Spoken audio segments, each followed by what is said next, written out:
Pedro, capítulo 5.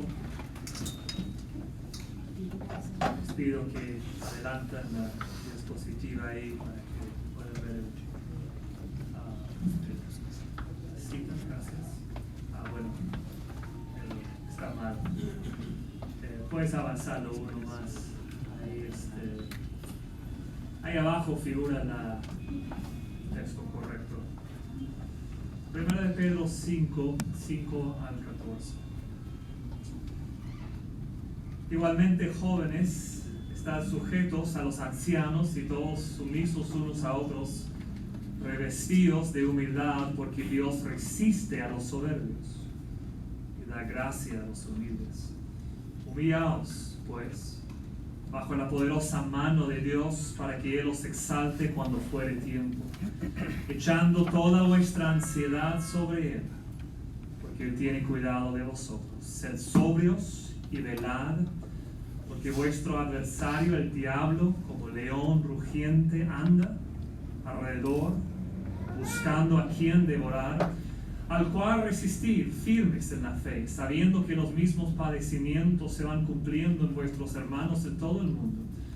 Mas el Dios de toda gracia, que nos llamó a su gloria eterna en Jesucristo, después que hayáis padecido un poco de tiempo, Él mismo os perfeccione, afirme, fortalezca y establezca. A Él sea la gloria y el imperio por los siglos de los siglos. Amén.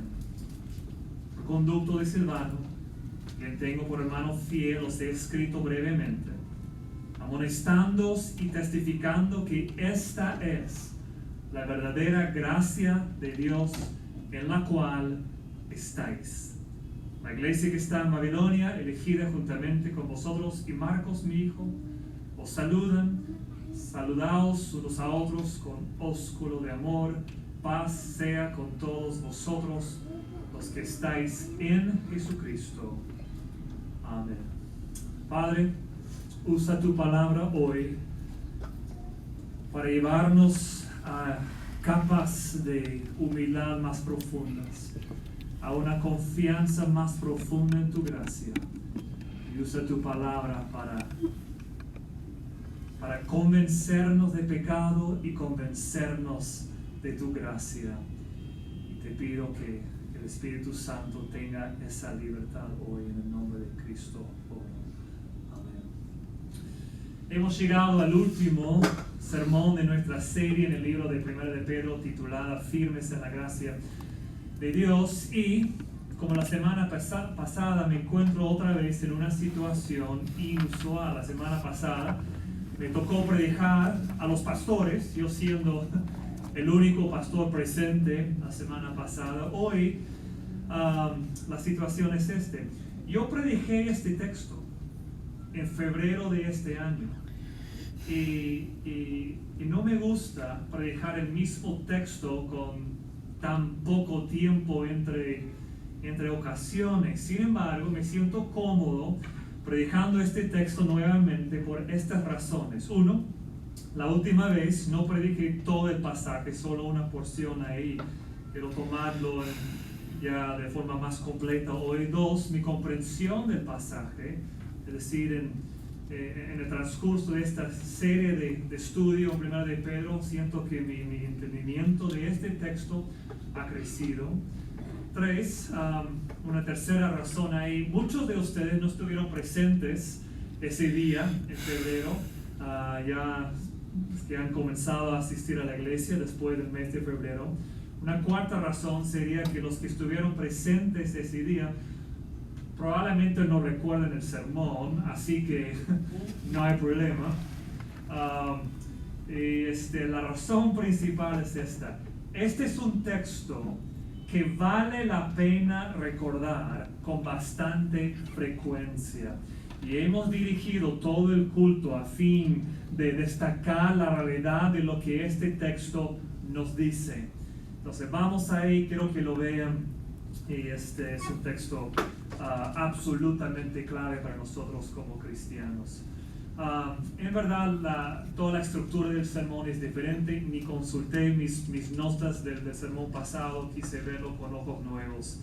Vamos a comenzar en el versículo 5. Dice: igualmente, jóvenes, estad sujetos, jóvenes, a los ancianos, y todos sumisos unos a otros, revestidos de humildad, porque Dios resiste a los soberbios y da gracia a los humildes. En el versículo 5, Pedro pasa de dirigirse a los pastores ancianos para dirigirse ahora a los jóvenes. Él marca esa distinción: ancianos, hablando específicamente de los pastores ancianos, y luego jóvenes.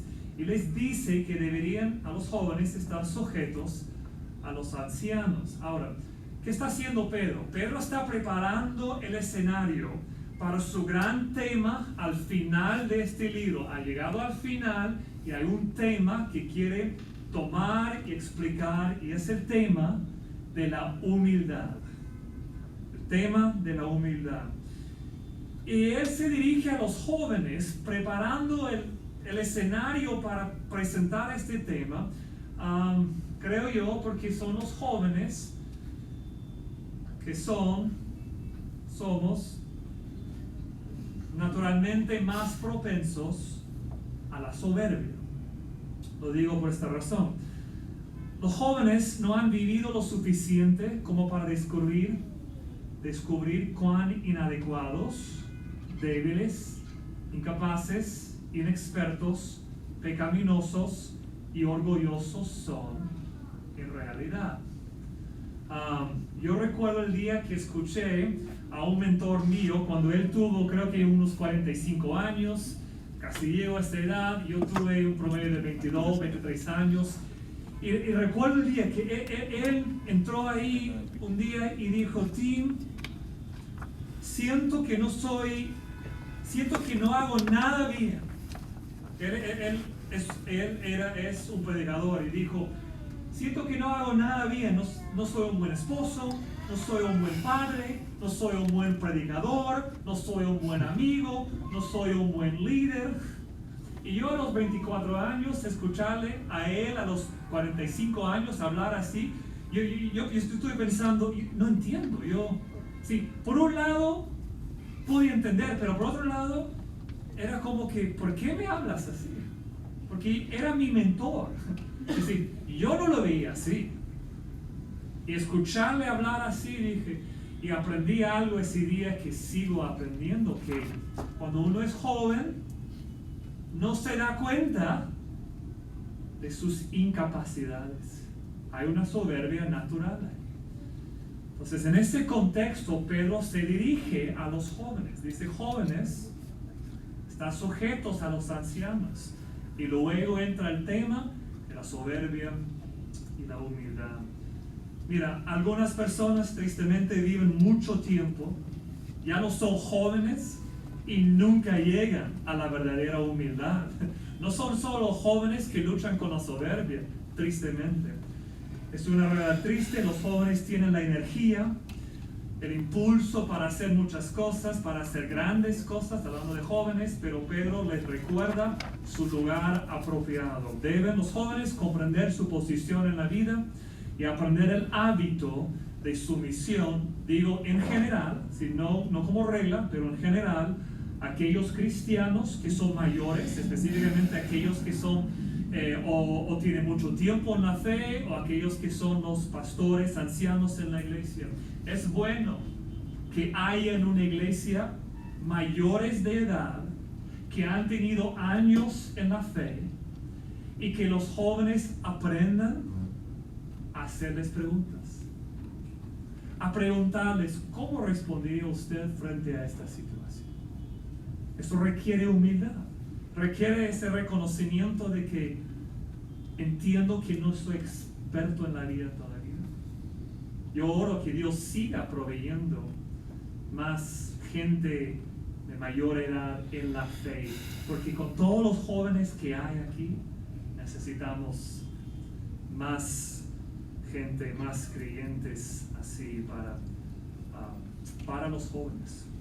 Esencialmente, Pedro está pidiendo a los jóvenes cristianos que sean humildes y que lo demuestran mediante su sumisión en la iglesia, aquellos que son mayores y tienen más experiencia en la vida cristiana. Ahora, después de dirigirse a los jóvenes, Pedro inmediatamente se vuelve y llama a todos los cristianos, todos, a revestirse de humildad el uno con el otro. Versículo 6 ahí: humillaos pues bajo la poderosa mano de Dios, para que os exalte cuando fuere tiempo.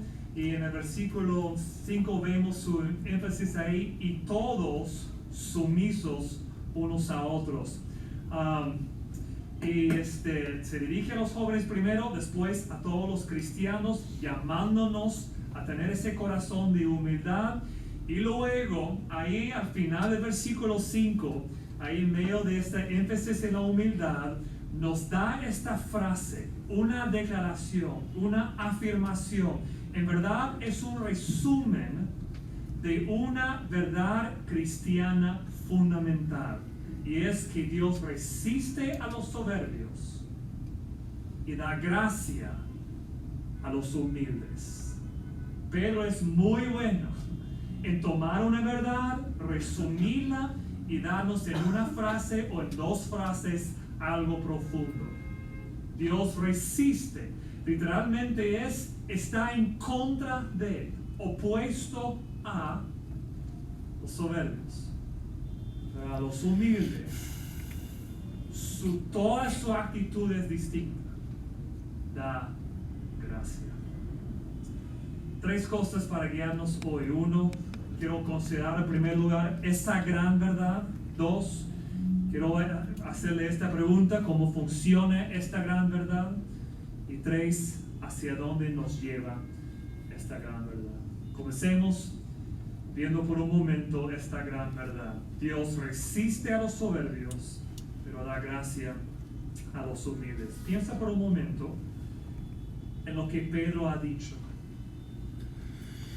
¿Hay un tipo de persona a la cual Dios resiste?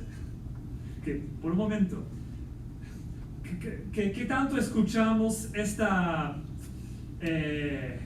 frase en el mundo ahí? O Dios es, a ver, ¿cuál es la palabra? Dios es amor. Y este versículo nos dice que cuando alguien lo dice así, normalmente quiere expresar que Dios ama a todos. Y este versículo viene diciéndonos algo que al menos nos exige corregir al menos un ángulo o cierto ángulo de esa frase: Dios es amor. Y es que hay cierto tipo de persona a la cual Dios resiste. Dios está en contra de, opuesto a. Son los soberbios. Dios resiste a los soberbios. Por si acaso, esta verdad se exhibe a lo largo de la Biblia. Solo quiero mencionar unos casos para recordarnos de la realidad de esta verdad, específicamente en el Antiguo Testamento. Lucero, Satanás, el principal de los ángeles, lleno de sabiduría y perfecto en belleza, dice Ezequiel, permitió que su corazón se hinchara de soberbia. Quería hacerse como el Altísimo. Dios se opuso a él por su soberbia y fue rechazado. Su fin es el castigo eterno, lejos de la presencia de Dios para siempre. Se levantó a sí mismo en su orgullo, en su soberbia, y su fin es destrucción eterna. Dios resiste a los soberbios. Caín, el primer nacido. Qué privilegio, el primer nacido en la historia del mundo. Pero en su soberbia mató a Abel, porque Dios había aceptado la ofrenda de Abel y no la suya. Dios se opuso a él el resto de sus días, y ninguno de sus descendientes, piensa en esto, ninguno de sus descendientes pasó el diluvio, ninguno sobrevivió. Su línea fue, no solo él, su línea fue destruida. Las personas que vinieron después de Noé, ¿qué de ellos? eventualmente permitieron que su soberbia los controlara de tal manera que comenzaron a construir una gran torre. ¿Con qué fin? Esta torre tenía un fin, era como un testimonio a su propia autonomía. Soberbia. ¿Qué hizo Dios? Dios se opuso a ellos. Ese es el punto. Dios se puso en contra de ellos. ¿Y qué hizo? Confundió su lengua. De esta manera los hizo destruirse por la tierra. Ya no pudieron levantar esa torre como testimonio de su autonomía, de su soberbia. Dios resiste a los soberbios. Debemos pensar en Saúl. Una comparación ahí con David. En su soberbia, Saúl resistió la voluntad de Dios y no lo obedeció por completo. Y Dios comenzó a oponerse a él. Vemos en la historia de Saúl una progresión de Dios oponiéndose a Saúl más y más y más por la soberbia que hasta que murió hubo en el corazón de Saúl. El pueblo de Israel constantemente persistió en su soberbia, en su rebelión contra Dios. Finalmente Dios se opuso a ellos y los humilló, enviándoles a cautiverio y destruyendo su ciudad, Jerusalén, y su templo. Los judíos no podían imaginar que Dios permitiría la destrucción de Jerusalén y de su templo. Era impensable, decir, para los judíos. Dios no solo lo permitió, era el autor del evento. Soberano sobre todo. ¿Por qué? Porque Dios resiste a los soberbios. Siempre los ha resistido. Siempre los va a resistir. Es un hecho que toda la Biblia aclara e ilustra para nosotros. Ahora, ¿cuál es el opuesto? Gracias a Dios que hay una segunda parte de esta frase. Si no fuera por esa segunda parte, estaríamos perdidos. Pero Dios responde a un cierto tipo de persona. Y es a lo humilde. Y puede ser que en tu corazón digas, ya estoy perdido, porque me encuentro en el rubro de los soberbios. Pero Pedro responde a esa lucha. Responde en el contexto de los versículos 5 y 6 en adelante. Muchos cristianos viven con gran frustración y miseria porque nunca aprenden esta verdad en lo profundo de sus corazones. Nunca llegan a ser capaces de olvidarse de sí mismos. ¿Te das cuenta que para pasar del rubro 1, soberbios, al rubro 2, humildes, requiere algo profundamente difícil, que es que tienes que olvidarte de ti mismo? Ahora, inténtalo, ahorita. Trata de pensar en alguien que no sea ti mismo. Es casi imposible. No sé, sí, trata de tomar una hora y no pensar en ti mismo. No es posible. Y un día peor. Y toda una vida. Lo que necesitamos ver y creer es que Dios se opone a los soberbios. Pero nuestro problema proviene del hecho que Dios está en contra de ellos porque no se humillan. ¿Qué nos corresponde? Humillarnos delante de Él. Pero muchos no se humillan porque no quieren humillarse. No desean tomar ese paso de salir de sí mismo, olvidarse de sí mismo y humillarse delante de Él. En el versículo 5 pueden notar ahí que Él dice revestidos de humildad. Esa es una acción. Si hay algo que me corresponde hacer, es decir, tengo que involucrarme en algo que Él describe así como revestirme de humildad. No puedo simplemente esperar que Dios lo haga. Hay cierta acción que me corresponde. Versículo 6, humillaos, es un mandato. Hay cierta acción, cierta cierta decisión, ciertos pasos o cierta respuesta nuestra que corresponde tomar ese paso de salir del rubro de los soberbios y encontrarnos ahí en el rubro de los humildes. Ahora, este pecado de la soberbia es lo que los antiguos maestros y predicadores, los teólogos antiguos cristianos llamaron el gran pecado, el vicio esencial, el mayor mal, la soberbia. Dios se opone al soberbio, da gracia al humilde. Ahora, una segunda pregunta aquí. ¿Cómo funciona esta verdad? Es decir, vemos que no queremos estar en el rubro de los soberbios, porque no queremos que Dios se oponga a nosotros. Queremos estar en el rubro de los humildes. Y Pedro nos llama a revestirnos de humildad. Pero sabemos que no es difícil, porque el momento que comienzo a pensar en hacerlo, ya estoy pensando en mí mismo y ya salí del cuadro. ¿Sí? ¿Cómo podemos obedecerle a lo que Pedro nos manda? ¿Cómo podemos encontrar nuestro lugar en una verdad, en una humildad verdadera?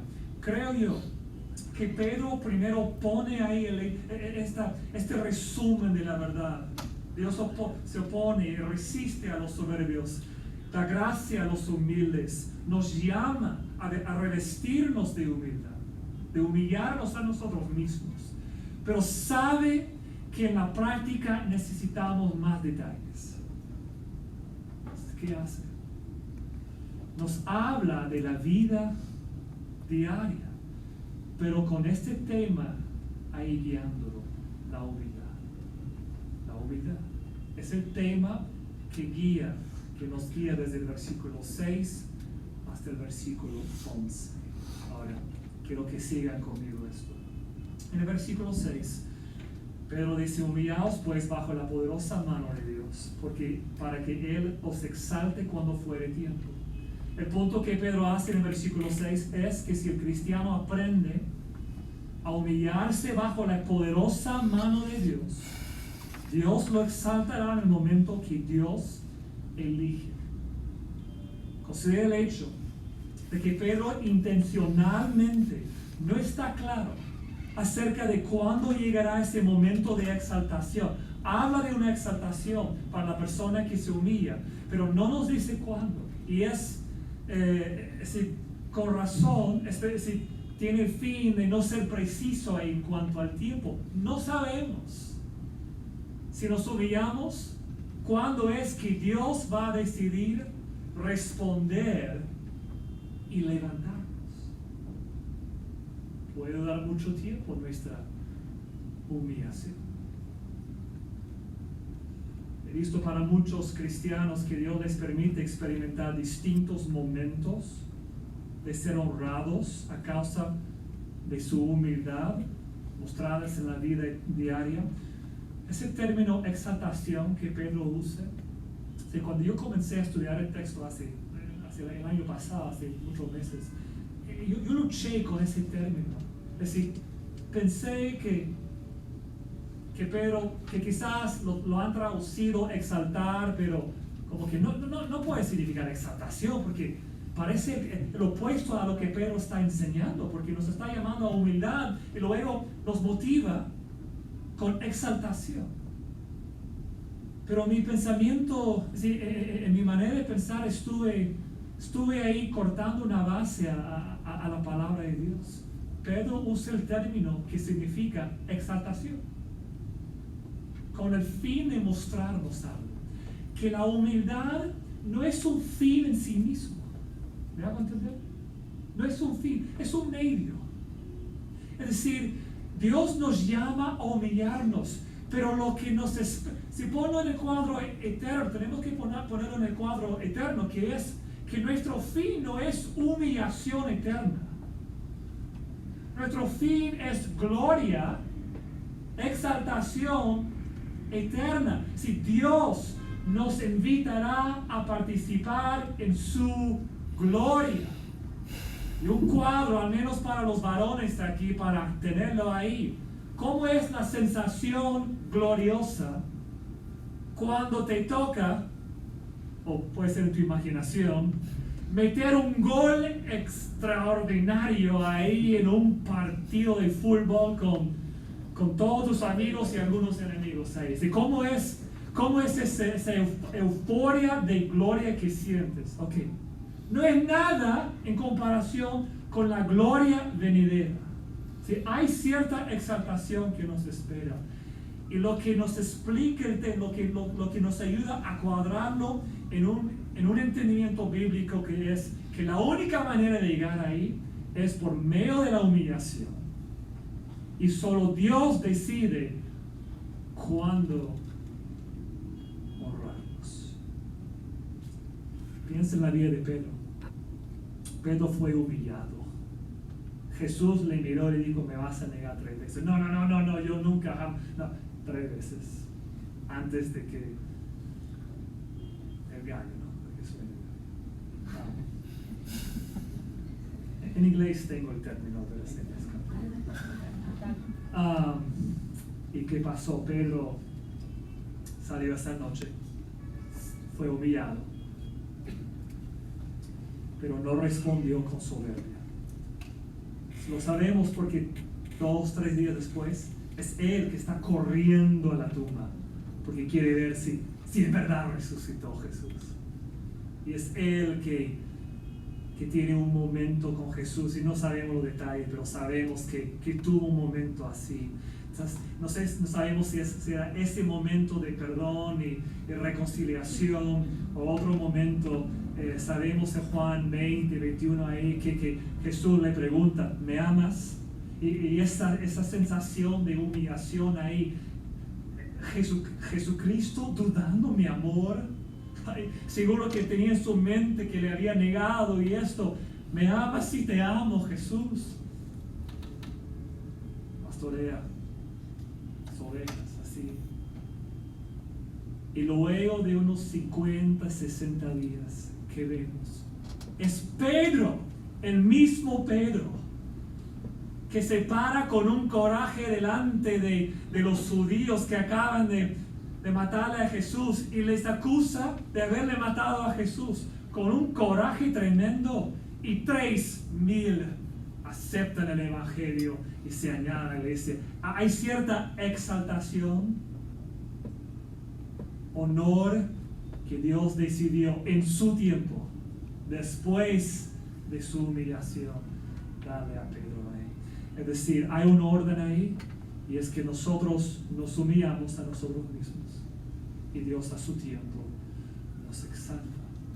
Es como lo que Jesús dijo a los fariseos de cuando entran a las fiestas ahí, en vez de tomar el lugar, el lugar de más honor, deben ir al lugar de menos honor. Es una acción de humillarte y esperar que Dios exalte en su tiempo. Mira el versículo, o lo resumo así. La humildad dice así: sé que si busco exaltarme a mí mismo, ciertamente haré el ridículo, porque Dios es grande y Él se opone a los soberbios. Por lo tanto, me humillaré bajo su poderosa mano. Pero sus consejos siguen. Mira el versículo 7: echando toda vuestra ansiedad sobre Él, porque Él tiene cuidado de vosotros.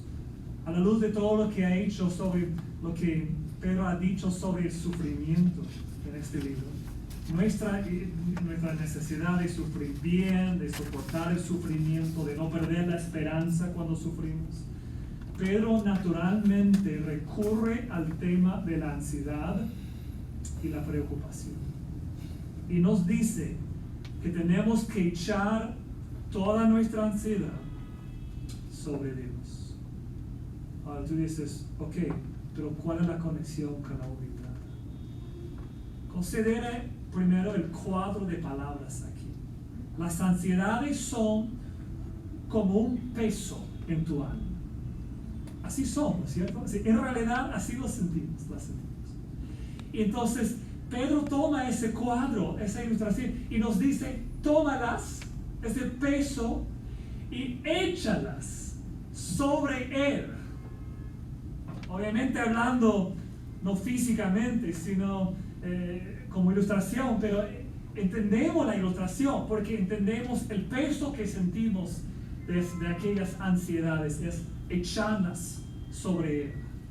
Y eso significa que la quitas de ti mismo, de tu propio corazón, y las colocas en Dios. Y como cristiano puedes hacerlo porque sabes que Él se cuida de ti. Y mira, la verdad que subraya tu confianza en este proceso de echar tus ansiedades sobre Dios es la humildad. Y quiero que lo vean así. La humildad dice así: sé que en mi propio poder yo no puedo resolver todo lo que me preocupa. Es decir, si somos humildes, reconocemos que tenemos ansiedades porque no somos capaces de resolver nuestros propios problemas. ¿O eres capaz? No somos capaces. Por lo que le echaré sobre Dios todas mis ansiedades, porque creo que Él se cuidará de mí. Es decir, es la humildad que nos da el poder de tratar con nuestras ansiedades, porque es reconocer, ya no puedo. Entonces, Dios, por favor, tómalas. Arréglalo, por favor, porque ya estoy al fin de mí mismo. Y Dios siempre responde, siempre da gracia a los humildes. Los consejos siguen, versículo 8. Sed sobrios y velad, porque vuestro adversario, el diablo, como león rugiente, anda alrededor buscando a quien devorar. De repente Pedro introduce algo que no ha dicho de manera explícita en toda su carta. Hubo una referencia al final del capítulo 3 sobre las potestades y los ángeles, etcétera, los espíritus malvados. Pero aquí lo dice plenamente. Hay un diablo, es nuestro adversario,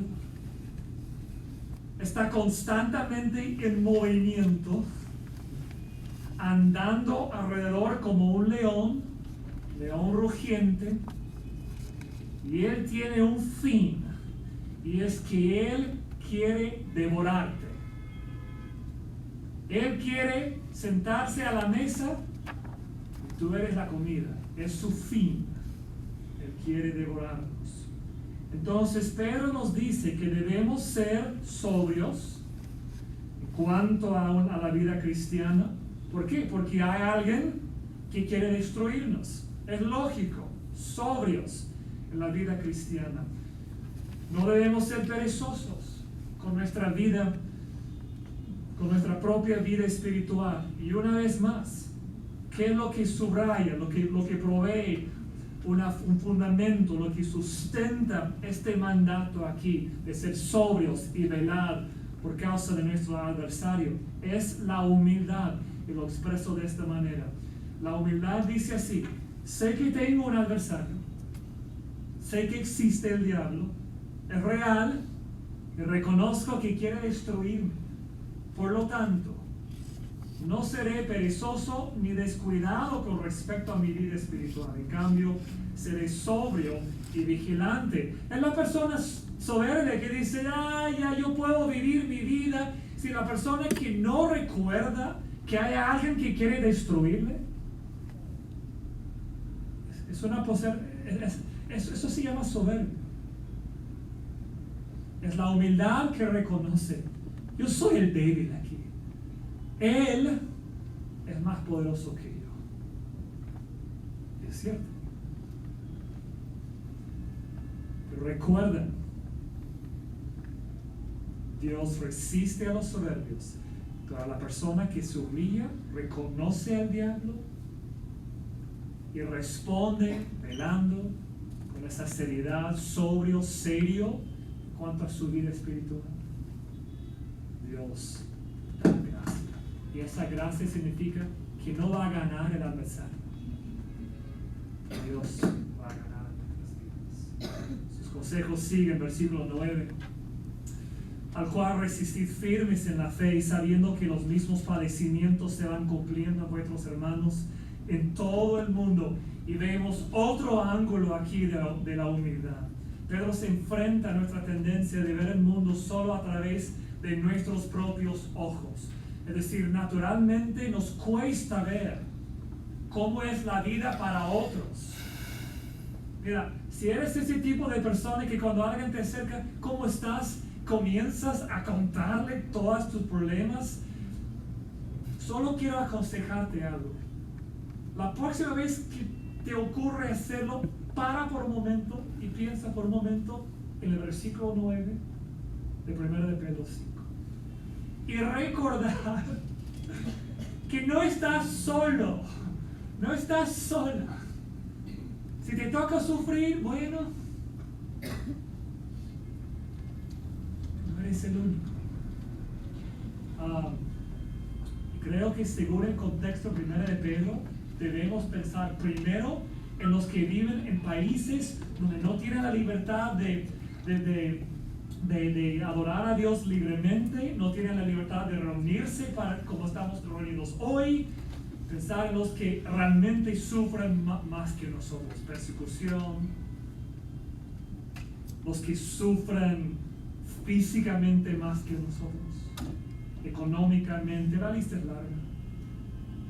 Y recordar que hay otros sufriendo más. Mira, la humildad nos enseña esto. No estoy tan centrado, si la humildad afirma esto, no estoy tan centrado en mí mismo como para pensar que soy el único que está sufriendo. Por lo tanto, no dejaré que mi soberbia me lleve a la autocompasión, sino en cambio, resistiré al diablo firmemente en la fe. Versículo 10, otro consejo.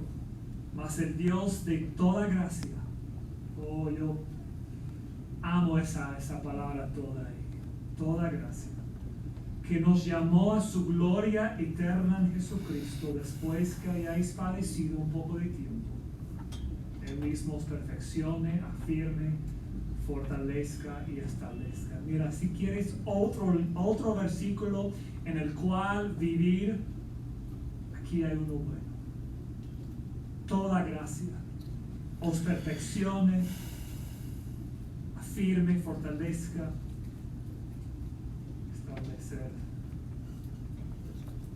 establezca. En otras palabras, su gracia es suficiente.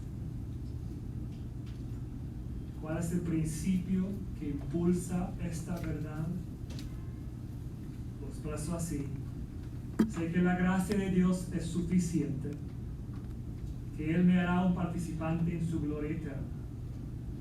Por lo tanto, no me irritaré por tener que sufrir en esta vida. No me voy a frustrar en esta vida por tener que sufrir. En cambio, confiaré en Dios para perfeccionarme, afirmarme, fortalecerme, establecerme.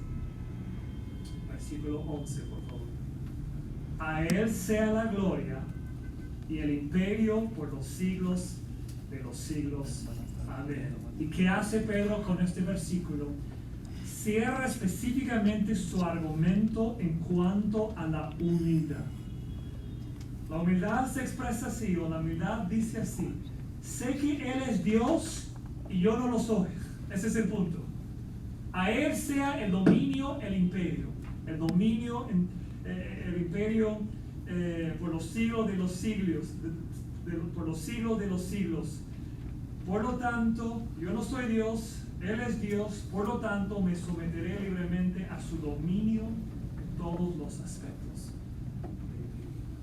Ahora, para terminar, ¿hacia dónde nos lleva esta gran verdad? Versículo 12. Por conducto de Silvano, a quien tengo por hermano fiel, os he escrito brevemente, amonestándoos y testificando que esta es la verdadera gracia de Dios. Y él está resumiendo todo el libro con esta frase: les he contado lo que es la verdadera gracia de Dios. Y de ahí viene un mandato, en la cual estáis. Ese término estáis es un mandato, es un llamado a estar firmes a permanecer en la gracia de Dios. Por medio de este hombre Silvano, no sabemos mucho de él, Pedro envió su carta a las iglesias y él ha escrito, dice, amonestándoles y testificando de la verdadera gracia de Dios. Mira, se necesita mucha humildad para entender que nuestra vida como cristianos se caracteriza principalmente por la palabra gracia. ¿Sí?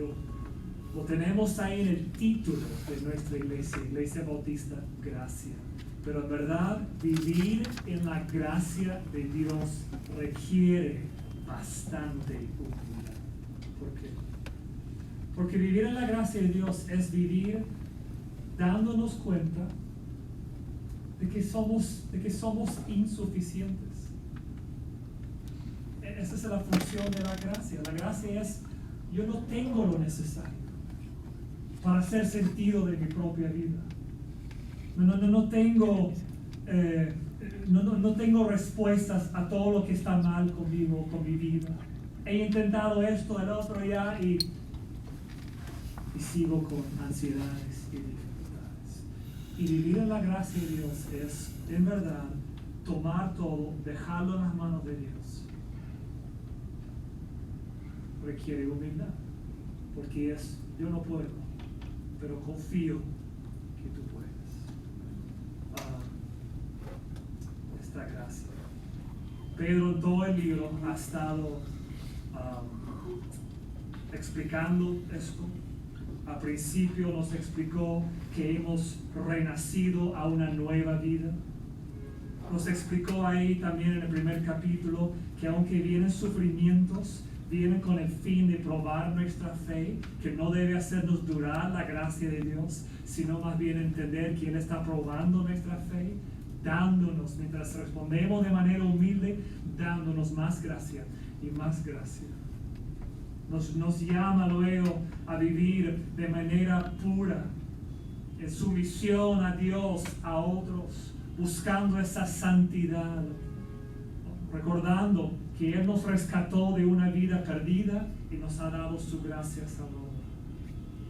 La gracia de Dios en el capítulo 2 vimos ahí que nos llama a ser miembros de su familia, de su iglesia, un sacerdocio real, un pueblo para su propia posesión, una casa espiritual. Pertenecemos a Dios. Eso, toda esta gracia que Él ha estado enseñando en todo el libro, y al final, ¿qué nos hace? Nos llama a vivir basados en aquel fundamento. Mira, hay otros fundamentos. Por ejemplo, puedes intentar basar tu vida, por ejemplo, en el evangelio de la prosperidad. Es otro fundamento. Pero encontrarás que no tiene nada en lo que sostenerte cuando Dios te permite sufrir. Cuando sufres, el evangelio de la prosperidad no te da ningún fundamento. Puedes probar la religión y la moralidad, pero te amargarás cuando Dios te permita sufrir. ¿Por qué? Porque una persona que busca una vida moral, religiosa, cuando le toca sufrir, gira y le requiere a Dios esto. Yo te estoy sirviendo, ¿por qué me has permitido esto? Y ya no habrá base en tu vida. Puedes intentar darle sentido a tu propia vida. Pero ¿a qué harás cuando todo parezca estar mal? ¿Cómo le darás sentido en ese punto? La única base, el único fundamento es: me humillo, me doy cuenta que yo no tengo nada, que no puedo resolver mis propios problemas, y corro a Él y recibo su gracia. Dios resiste a los soberbios, pero a los que se humillan, Él da gracia. El Evangelio de Jesucristo que Pedro despliega en este libro es la verdadera gracia de Dios. Lo resumo y termino. Dios, por su gran misericordia, nos ha dado una nueva vida. Ya no somos esclavos a nuestras pasadas pasiones pecaminosas. Dios nos está guardando para una eternidad con Él. Las pruebas en esta vida tienen el fin de probar nuestra fe y nos hacen confiar menos en nosotros mismos y más en Él. Somos amados por Dios, guardados por Dios. Y Él nos perfeccionará, nos afirmará, nos fortalecerá y nos establecerá. Esta es la verdadera gracia de Dios y podemos estar firmes. Padre, gracias por este libro. Gracias por Pedro, que pasó por todo ese proceso de humillación. Respondió tu gracia en su vida. Tú lo exaltaste, lo usaste, y Él nos ha hablado aquí de manera profunda. Gracias, Dios. Ayúdanos a vivir sobre la base de tu gracia, a estar firmes en tu gracia, a estas verdades de tu evangelio, recordando que la vida tiene sentido a base de lo que tú has hecho por nosotros en la cruz. Ayúdanos a acercarnos cada día más a ti a base de esta gracia. Humíllanos, confronta nuestra soberbia y ayúdanos a descansar dejando todas nuestras ansiedades